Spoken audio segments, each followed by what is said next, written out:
Thank you for coming. सबसे पहले तो आपको पता है जब भी आप 10वीं से 11वीं में जाते हैं तो आपको पूरे के सारे सब्जेक्ट साइंस में इंग्लिश में होते हैं, तो बहुत सारी दिक्कतें होती है, कंसेप्ट बहुत ज़्यादा डिफिकल्ट होते हैं। तो इन सारे कंसेप्ट में से सारे सब्जेक्ट्स में से फिजिक्स जो सब्जेक्ट है वो सबको बहुत ही ज़्यादा डिफिकल्ट लगता है। तो आज हम एक लेक्चर सीरीज शुरू करने वाले जो है HSC फिजिक्स के लिए, 11 साइंस के लिए। तो सबसे पहला जो यूनिट हम स्टार्ट करने वाले हैं वो है unit and it's a measurement, and उसमें हम लेक्चर सीरीज लेंगे। तो पहला जो लेक्चर होगा वो बेसिक लेंगे हम। तो उसमें सबसे पहले हम इस पूरे के पूरे वीडियो में क्या क्या पढ़ने वाले हैं उसका थोड़ा सा ब्रीफ लेते हैं, और फिर वन बाय वन हम सारे के सारे पॉइंट्स को एक एक करके पढ़ते हैं। तो सबसे पहला पॉइंट जो है वो है फंडामेंटल क्वांटिटीज। उसको हम पढ़ेंगे डिटेल में। फंडामेंटल यूनिट्स को भी पढ़ते हैं, derived units, system units, and इसके साथ जो भी इस पॉइंट से रिलेटेड जो भी प्रॉब्लम्स है हम उसको पढ़ेंगे। तो सबसे पहले फंडामेंटल क्वांटिटीज, तो उसको पढ़ने से पहले ये जो पॉइंट है वो इम्पोर्टेंट क्यों है। तो सबसे पहले जब भी हम किसी भी दुकान में जाते हैं या फिर सब्जी मंडी में जाते हैं, तो यहाँ पे हम जो भी चीजें खरीदते हैं वो कभी किलो के भाव में लेते हैं, कभी कभी हम किलो के भाव में लेते हैं, लीटर के भाव में लेते हैं, या फिर केजी के भाव में भी लेते हैं। तो ये सब जो चीजें हैं वो डेली लाइफ में हम यूज करते हैं। तो ये चैप्टर जो है वो इसी के ऊपर डिपेंडेंट है। तो सबसे पहले हम पढ़ते हैं कि फंडामेंटल क्वांटिटीज क्या है और फिजिकल क्वांटिटीज क्या है। फिजिकल क्वांटिटीज मतलब जो क्वांटिटीज किसी के भी ऊपर डिपेंडेंट नहीं होती है, तो उसको बोलते हैं हम फिजिकल क्वांटिटीज। तो उसमें सबसे पहला नाम आता है mass, length, time, temperature and velocity.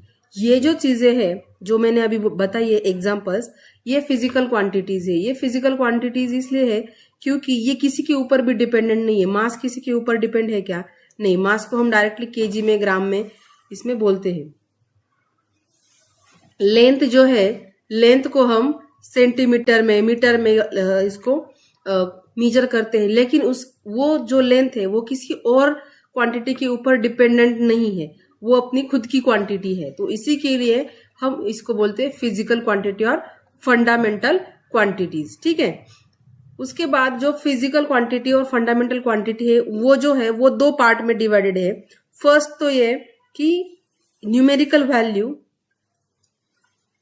And unit, मतलब जो फंडामेंटल क्वांटिटी जो भी है उसको हम न्यूमेरिकल वैल्यू प्लस यूनिट, इन दोनों में हम उसको डिवाइड करते हैं। तो न्यूमेरिकल वैल्यू क्या है? जो मतलब जैसे कि अगर हम दुकान में गए, हमने क्या बोला कि 1 किलो शुगर दे दो, तो वो जो 1 है, 1 kg, 1 that is the numerical value and 1 kg is your unit. So in that way हम यहाँ पे फंडामेंटल क्वांटिटी को रेफर कर। अभी आपको लग रहा होगा कि फिजिक्स बहुत ज्यादा डिफिकल्ट है, नए है, इस साइंस में हम नए एडमिशन लिया है, बहुत ज्यादा टेंशन हो रहा है। तो इतना टेंशन नहीं लेना है, सब चीजों को धीरे धीरे करके पढ़ना है। हम वन बाय वन करके सारा का सारा फिजिक्स को बहुत ही ज्यादा इजी लैंग्वेज में समझाने की कोशिश करेंगे। और चैनल को सब्सक्राइब कीजिए, और स्ट्रीम के ऊपर आपको अगर कोई क्वेश्चन है तो गाइस, हमने फंडामेंटल क्वांटिटीज तो पढ़ ली। मतलब वो क्या है कि जो भी क्वांटिटी है वो किसी और फिजिकल क्वांटिटी के ऊपर डिपेंडेंट नहीं है। तो उसमें एक और चीज है कि फंडामेंटल क्वांटिटी जो है वो किसके ऊपर डिपेंडेंट है? एक तो न्यूमेरिकल वैल्यू और एक तो है यूनिट। तो यहाँ पे यूनिट क्या है? तो यूनिट एक ऐसी चीज है, मतलब जो कि वर्ल्ड वाइड, पूरे के पूरे वर्ल्ड में उसको एक्सेप्ट किया गया है मेजरमेंट में, तो उसको हम बोलते हैं unit. Unit is an arbitrary chosen standard that is widely accepted and used to measure the physical quantities. तो जो भी यूनिट है, जैसे कि मीटर, सेंटीमीटर, सेकेंड, मास, ये जो चीजें हो गई, वो जो क्या बोलते हैं उसको, यूनिट। तो वो यूनिट जो है वो यूनिवर्सली एक्सेप्टेड है तो उसको हम बोलते हैं यूनिट्स। ठीक है, यूनिट्स का इंपॉर्टेंट क्या है, यूनिट किस लिए यूज किया जाता है, to measure the consistency. Unit is ensure consistency in the measurement. They allow scientists across the world to communicate result in a standard way.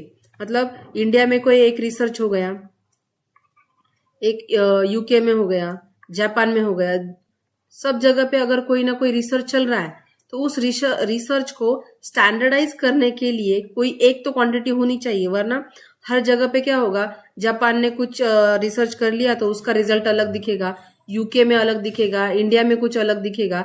तो इन सब को स्टैंडर्डाइज करने के लिए एक स्टैंडर्डाइज यूनिट होना चाहिए। तो इसीलिए यूनिट की इंपॉर्टेंस ये है कि वो सारे के सारे साइंटिस्ट को अक्रॉस द वर्ल्ड उनके जो स्टैंडर्डाइजेशन वे है उनको कम्युनिकेट करने के लिए यूज होता है। और तीसरी जो इंपॉर्टेंस है यूनिट की वो है, they form the basis of calculation and comparison in the physics. Comparison करने के लिए और कैलकुलेशन करने के लिए बहुत सारे कैलकुलेशंस होते हैं, जैसे कि फोर्स हो गया, फोर्स क्या है, मास इनटू एक्सेलरेशन। तो उसमें कैलकुलेशन के लिए एक अगर मैकेनिकल फोर्स है, एक इलेक्ट्रिकल फोर्स है, दोनों में कौन सा कंपैरिजन कर सकते हैं, किस तरीके से कर सकते हैं, उसके लिए हम यहाँ पे कैलकुलेशन के लिए यूनिट्स का यूज करते हैं। ठीक है, उसके बाद यूनिट्स हो गए, तो यूनिट्स में भी एक है फंडामेंटल यूनिट्स और डिराइव्ड यूनिट्स। पहले तो हमने फंडामेंटल यूनिट्स, फंडामेंटल क्वांटिटीज पढ़ा था कि जो क्वांटिटीज किसी भी दूसरे फिजिकल क्वांटिटीज के ऊपर डिपेंडेंट नहीं है, उसी तरीके से फंडामेंटल यूनिट्स भी वैसे ही है।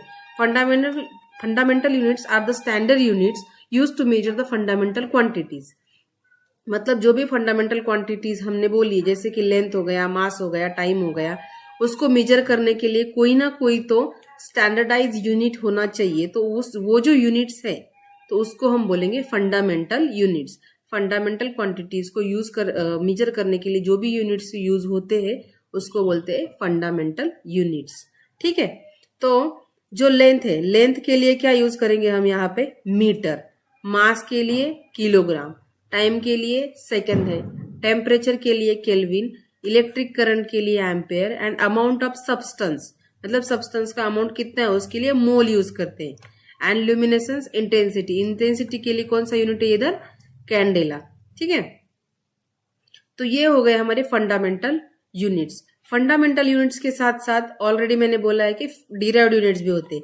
तो उससे पहले हम पढ़ेंगे कि फंडामेंटल क्वांटिटीज कौन सी है और उनका एसआई में, मतलब एसआई यूनिट क्या है। तो जैसे कि अगर फंडामेंटल क्वांटिटी हमने ली, यहाँ पे मास लिया है, तो मास का सिंबल क्या है इधर, स्मॉल यम, उसका यूनिट हो गया किलोग्राम, एंड उसका किलोग्राम का सिंबल है केजी। ठीक है, उसी तरीके से वन बाय वन देखते हैं। लेंथ, लेंथ को हम किस सिंबल से यूज करते हैं, स्मॉल एल, और उसका यूनिट क्या है, मीटर, और मीटर को हम सिंबलाइज करते हैं स्मॉल एम से। ठीक है, उसी तरीके से टाइम भी है, टाइम को स्मॉल टी, टाइम का यूनिट सेकेंड है और उसको सिंबलाइज करते हैं एस के साथ।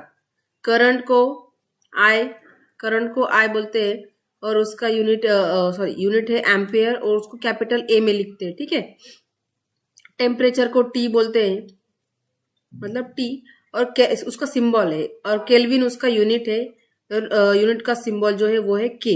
ठीक है, अमाउंट ऑफ सब्सटेंस एन, वो जो मेजर किया जाता है वो मोल में किया जाता है, और इंटेंसिटी को हम कैंडेला में यूज करते हैं और उसका सिंबल जो है वो है सीडी। ठीक है, तो ये क्या है, हमारी फंडामेंटल क्वांटिटीज हो गई।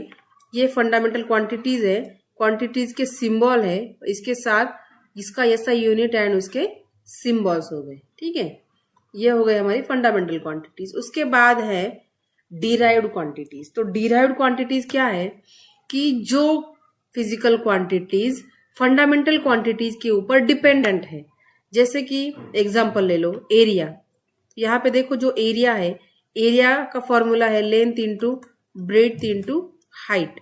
ठीक है, सॉरी, लेंथ इंटू ब्रेड्थ। ठीक है, तो मतलब क्या हुआ कि ये एक लेंथ के डिपेंडेंट है और उसका मल्टीप्लीकेशन अगर लेंथ के साथ है। तो ये जो एरिया है वो दो फंडामेंटल क्वांटिटीज से बना हुआ है।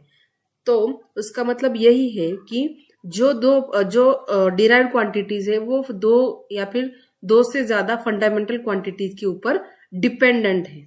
उसके एग्जांपल्स भी देखो, जैसे कि एरिया तो हो गया लेंथ और लेंथ का मल्टीप्लीकेशन, तो उसका यूनिट हो गया मीटर स्क्वायर। वॉल्यूम को देखो, volume length into breadth into length into height.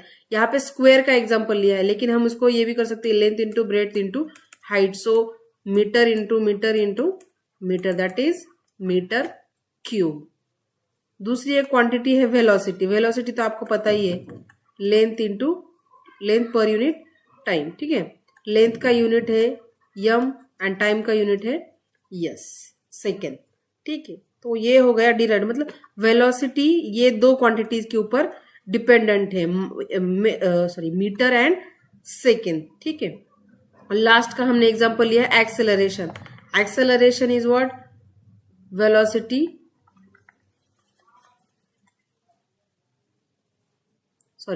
Acceleration is equal to velocity per unit time. तो velocity per unit time, velocity का यूनिट क्या है? Metre per second, and time का क्या है? Second. So that will be metre per second square. तो यहाँ पे देखो डिराइव्ड क्वांटिटी सिंपल है। डिराइव्ड क्वांटिटी क्या है कि जो क्वांटिटी फंडामेंटल क्वांटिटीज के ऊपर डिपेंडेंट है। डेफिनेशन भी एक बार पढ़ लेना। ठीक है,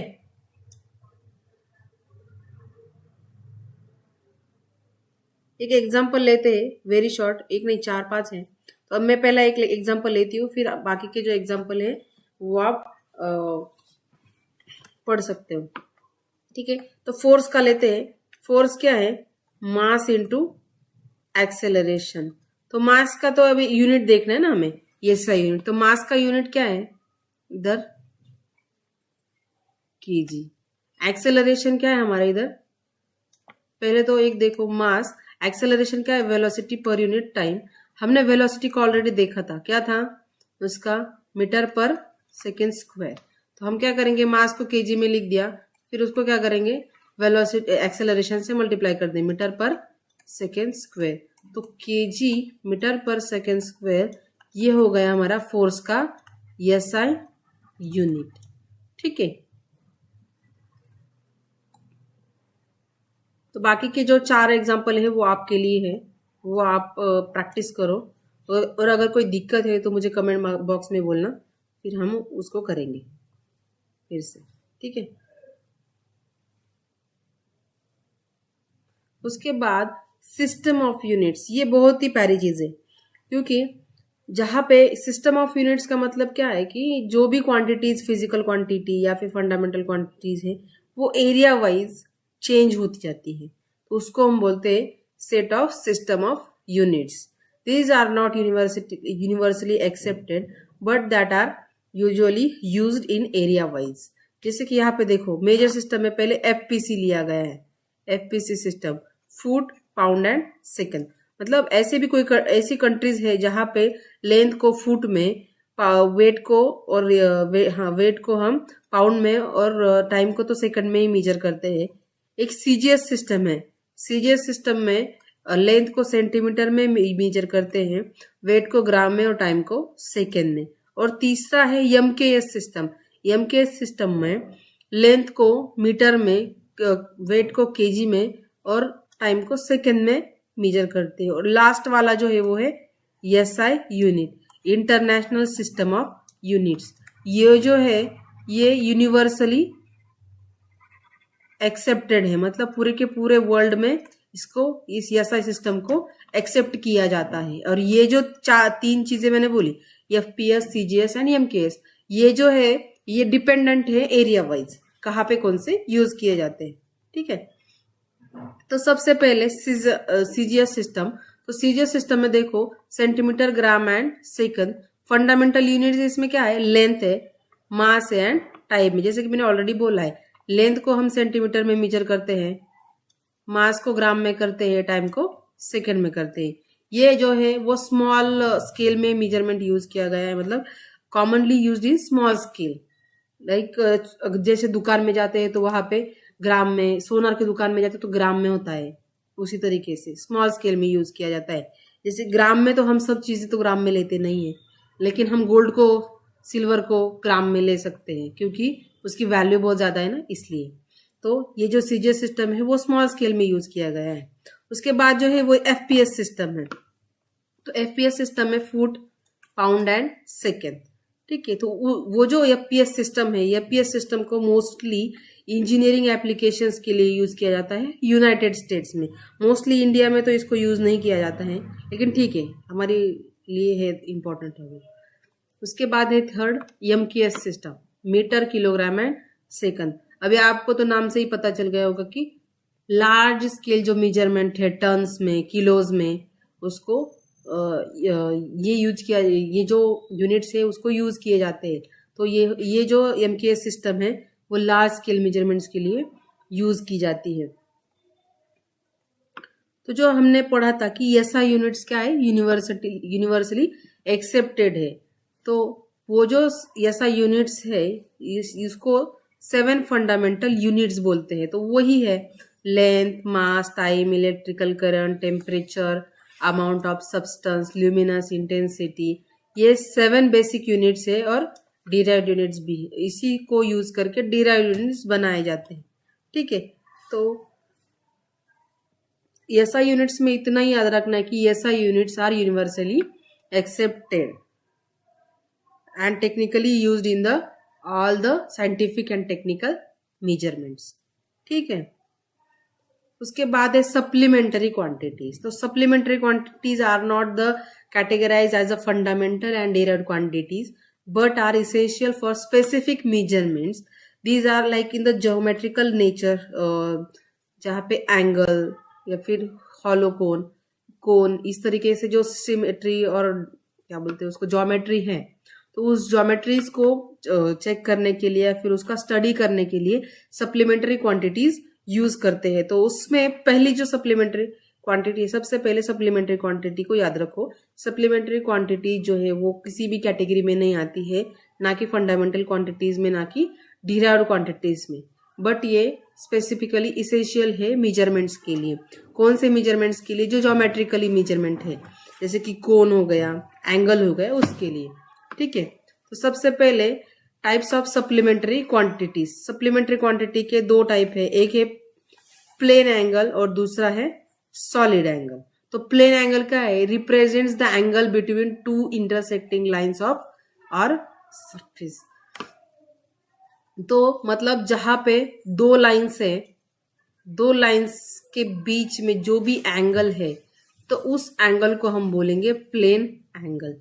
ठीक है, तो प्लेन एंगल की जो वैल्यू है उसको हम कैसे फाइंड आउट करें? तो प्लेन एंगल जो थीटा है उसको क्या करेंगे हम, जैसे कि ये हो गया, ये हमारा आर्क है, तो आर्क एंड ये हमारा रेडियस है।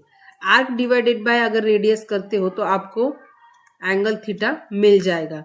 तो ऐसा यूनिट में, और उसका ऐसा यूनिट है रेडियन। ठीक है, तो प्लेन एंगल क्या है? प्लेन एंगल जो है वो है, तो प्लेन एंगल क्या है कि जो एंगल बिटवीन 2 लाइन जो इंटरसेक्ट कर रही है उन दोनों का एंगल कितना है, और उसको कैसे फाइंड आउट करते हैं? इस फॉर्मूला से, आर्क डिवाइडेड बाय रेडियस। ठीक है, दूसरी चीज है सॉलिड एंगल। सॉलिड एंगल मतलब जो 3 डायमेंशन में जो भी कोण होगा उसको हम बोलेंगे सॉलिड एंगल। और सॉलिड एंगल का यूनिट क्या है? स्टेराडियन। ठीक है, और जो उसका सिंबल है वो है ओमेगा। तो उसका क्या है? Area of surface. तो ये जो सरफेस का एरिया आपको इधर दिख रहा है, उस सरफेस का area divided by the radius, ये जो रेडियस है उसका स्क्वायर। तो इस फॉर्मूला से आप सॉलिड एंगल निकाल सकते हो। जैसे कि आइसक्रीम का जो कोन है, उस आइसक्रीम के कोन का जो एंगल है बीच का, वो कैसे फाइंड आउट करें? तो उसके लिए हम ये सॉलिड एंगल यूज कर सकते हैं। ठीक है, अभी उसके बाद ये जो हमने fundamental quantities, fundamental units, derived units जो पढ़े, तो वो कन्वर्जन फैक्टर में कैसे काम आते हैं? एक तो जो क्वांटिटी हम चेक करते हैं, जो भी फिजिकल क्वांटिटी है, उसमें एक तो एक न्यूमेरिकल वैल्यू होती है, एक यूनिट होता है। जैसे कि 1 kg, 1 is numerical value and kg is your unit. तो जो भी फिजिकल क्वांटिटी है उसको हम कन्वर्जन फैक्टर में जाते हैं। तो कन्वर्जन करने के लिए हम क्या करते हैं? एक जैसे कि 1 सेंटीमीटर है, उसको mm में कितना होगा, या फिर 1 मीटर है तो उसका सेंटीमीटर में कितनी वैल्यू होगी, तो उसको हम बोलते हैं कन्वर्जन कंसेप्ट। ठीक है, तो एक बात है कि जो न्यूमेरिकल वैल्यू है, जैसे कि हमने इधर पढ़ा, न्यूमेरिकल जो वैल्यू है वो inversely proportional to the unit है। मतलब जो भी multiplication of numerical value and unit होगी वो वैल्यू हमारी क्या होगी, कांस्टेंट। ठीक है, तो इसको हम बखूबी याद रखेंगे। अभी मैंने एक स्टेटमेंट बोला है क्या, कि जो भी न्यूमेरिकल वैल्यू है वो inversely proportional to the unit है। तो उसी के बेसिस पे ये क्वेश्चन है, the physical quantity is measured and its value is found to be nu, where n is the numerical value and u is the unit। मतलब जो भी क्वांटिटी है nu, तो वो कोई तो भी एक वैल्यू फिजिकल क्वांटिटी है, उसको मेजर किया है, तो मेजर करने के बाद उसका जो रिजल्ट है वो nu इतना फाइंड आउट हुआ है, उसका रिजल्ट इतना है। तो मतलब क्या रिलेशन है इन दोनों में, तो इन दोनों में क्या रिलेशन है, जैसे ऑलरेडी हमने पढ़ा हुआ है, n is directly inversely proportional to the unit। ठीक है,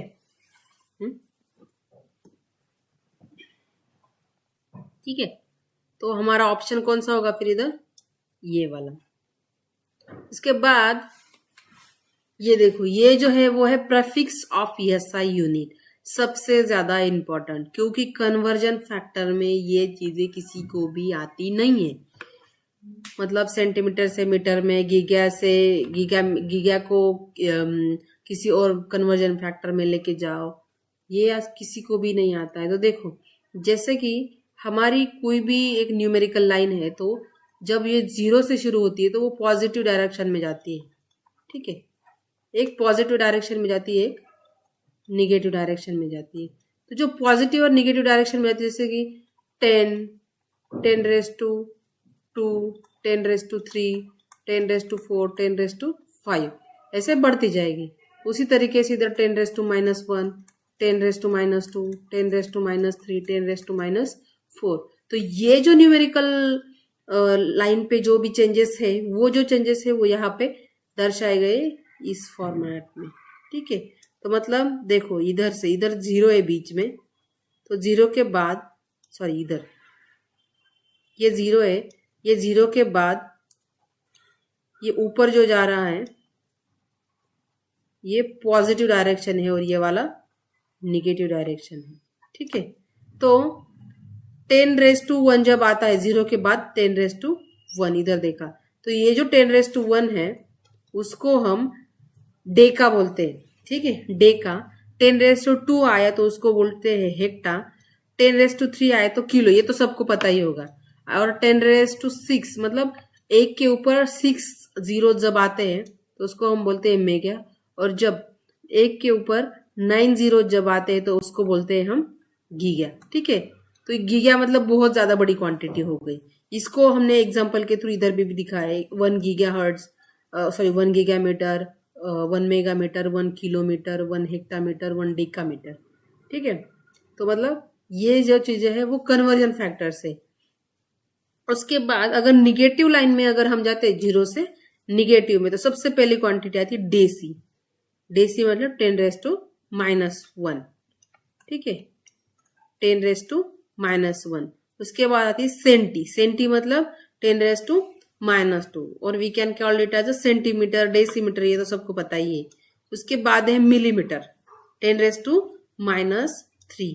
10 अगर -6 है, मतलब एक से पहले 6 जीरो है, और उसके बाद मतलब ये क्वांटिटी देखो इधर 0.0, फिर उसके बाद पॉइंटर के बाद 6, यहाँ पे 5, और छठे नंबर पे यहाँ पे 1 वैल्यू है, तो उसको हम बोलेंगे micro.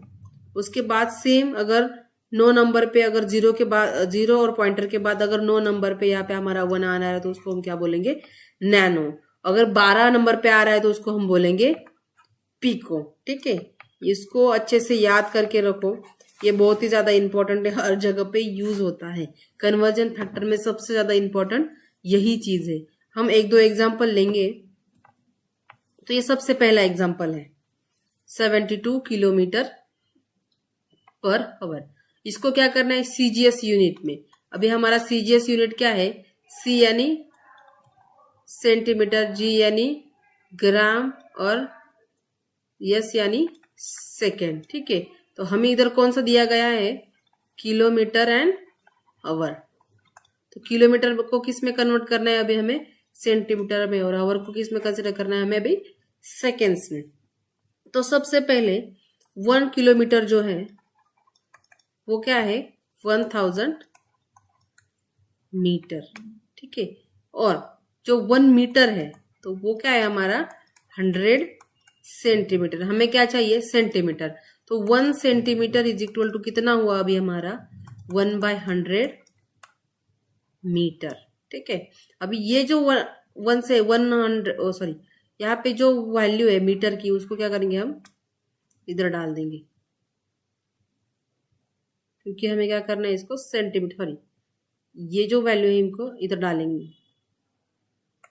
1 kilometre is equal to 1/1000 into 1/100 centimeters. So it becomes 1/10 to the power 3 into 10 to the power 2 centimeters. So 1 इसका अभी पावर का क्या होगा, बेस सेम है तो पावर की क्या होगी इधर एडिशन होगी, 10⁵ सेंटीमीटर। सो 1 किलोमीटर कितना है अभी इधर, 1 डिवाइडेड बाय 10⁵ सेंटीमीटर्स। और दूसरी वैल्यू है हमारी इधर आवर्स, 1 आवर यानी कि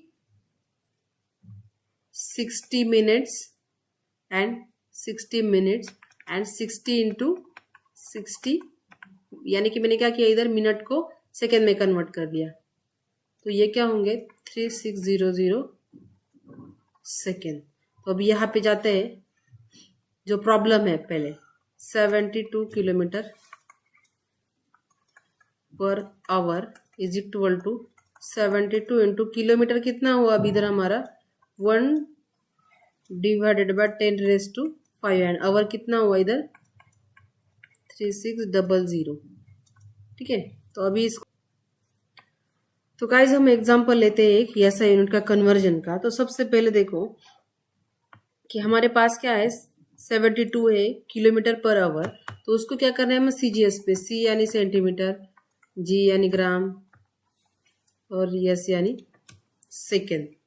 ठीक है, तो ये जो प्रॉब्लम है इसमें पहले सबसे पहले 1 किलोमीटर पर आवर को हम कन्वर्ट करवा लेते हैं। तो 1 किलोमीटर यानी 1000 मीटर एंड 1 आवर यानी सेकेंड्स। ठीक है, तो ये क्या हो गया फिर इधर